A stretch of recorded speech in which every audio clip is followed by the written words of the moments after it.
been terminated. And as a result, once the war is declared, the law of necessity sets in. And the law of necessity says that the government can do basically anything it wants to, as long as it's to save the nation and to save the people of the nation. That's the law of necessity, or the public safety.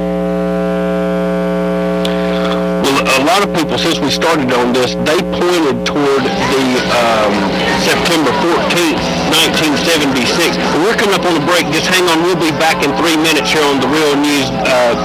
Dr. Schroeder, hang on. We'll be back here just in a moment. You're listening to The Real News with Farron and Bryan.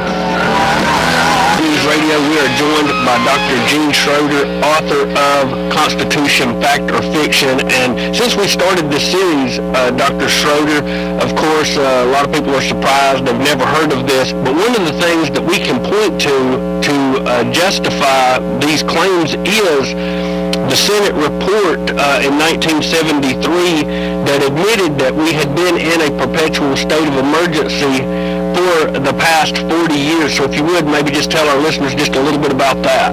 That was Senate Report 93-549, and during that time, President Nixon was president. He was a Republican. Many of the Senate Democrats became concerned that he was going to take way too much of these war powers and actually control the nation. They became concerned about that. As a result, they did an extensive study of, okay, let's go back and review these war powers and see what powers, the president has, and see what powers the Congress has to control it, and all of these things. So they did an extensive report. It was 1,000 pages long.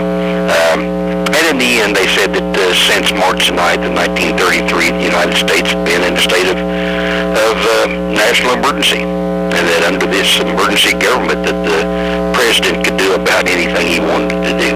He could control all the communications, he could control the money, he could control production, transportation, on and on.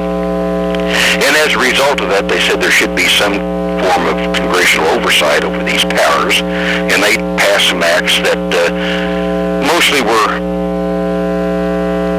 unimportant acts that really done nothing to change the situation other than to kind of slap Nixon's hands and say the president should, kind of consult Congress when he does some of these things.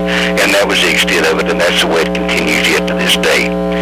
Basically, Congress didn't want to get involved. I think they want to sit there and draw their money and not be responsible for anything. Let the president take all the responsibility, and basically they don't have to do much. I think it's a pretty sad situation, and I think it's dangerous in this country. I know it's dangerous, but yet nonetheless, that's where we're at today. And so far, the American people, either through ignorance or through apathy, have made the decisions that I don't guess, want to do anything about it.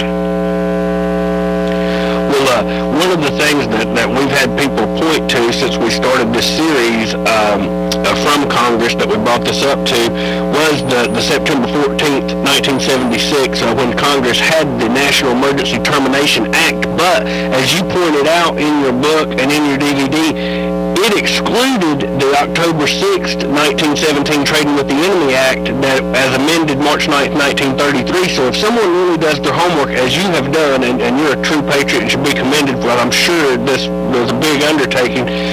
The proof is out there if the people will just look. And like I said when we began, we played the John McCain interview. How surprised were you for John McCain to admit, and to the best of my knowledge, that was 1994, if I'm incorrect, correct me, but how surprised were you to hear John McCain admit that everything that you had stated was true? A little bit surprised, I think, because I really didn't expect any congressman, Senator McCain as well, to come out and openly admit, in public that it was true. I still don't know why Senator McCain done that. He didn't have to. It was just on the public radio, but yet he did. He called in, he participated. We discussed the situation. He admitted that it was the case, and that about the only powers the Congress had over the president was the power of the purse string, which I don't even know for sure they got that until they terminated the thing. But nonetheless, McCain, I really respected him for doing that. And one of the things that backs up your claim is how, we've not declared war since World War II, and that goes contrary to our Constitution, as you point out. But the president, through executive order, can send military forces now into pretty much any direction that he so desires, and Congress doesn't have any say-so, and they're supposed to represent we the people, and this just continues, doesn't it, Doctor? Certainly does. We see the discussion going on today that the military has requested thousands of more troops to go into Afghanistan. And the president is determining what he's going to do. Congress is not involved in the decision at all. And Congress is not involved in the decision as to where we continue the wars. I guess we've been in North Korea for, 40 years. We've been in Germany for 40 years with our military troops. We got military troops all over the world. It costs us, literally billions of dollars probably a day to maintain this military force all over the world. I don't really know what good it does, but nonetheless, Congress isn't involved in it. It's purely an executive decision, I guess, and so as a result, we continue to go on and on. I don't know how long our country can go. I guess eventually it'll cause economic collapse as we finally go bankrupt. And one of the things you point out in your book is through these acts, the people and their property have actually become the security that backs up the government's Federal Reserve banknotes. Is that correct? That's correct. In 1933, when the gold was seized and the constitutional money was seized, it was prior to that time, it was the gold and the silver that backed the currency. Once that was seized, then the Congress, under the new Banking Act, said that all the notes, drafts, bills of exchange, and bankers' acceptances that were deposited by the banks would be the collateral for the new Federal Reserve notes. And so consequently, all the notes that are signed in those banks or signed for us by the federal government through its deficit spending, or signed for us through the Federal Reserve System through the issuance of this credit to bail out these banks, all of those things are secured by the property of the country, all the homes, all the property of all the people in this nation. That's what the law says. It's amazing. I have a copy of your book, Constitution, Fact or Fiction, but I know I spoke to you about this on the phone, but I wanted to do it on the air. That book was only printed one time, and now it's practically impossible to get your hands on a copy of it, from what I understand. It's not in print right now, that's correct. So anyone that wants this information, really, the DVD is the only thing that's available, I assume? That's about the only thing that's available. Yes, that has the information on it, and that's really the only form of information that exists. We are offering that DVD free here at the Real News Radio. If you email us on air at therealnewsradio.com, we'll send you a copy free. And we have sent out copies, Dr. Schroeder, all over the country. It's not been an overwhelming amount, but we have sent them out.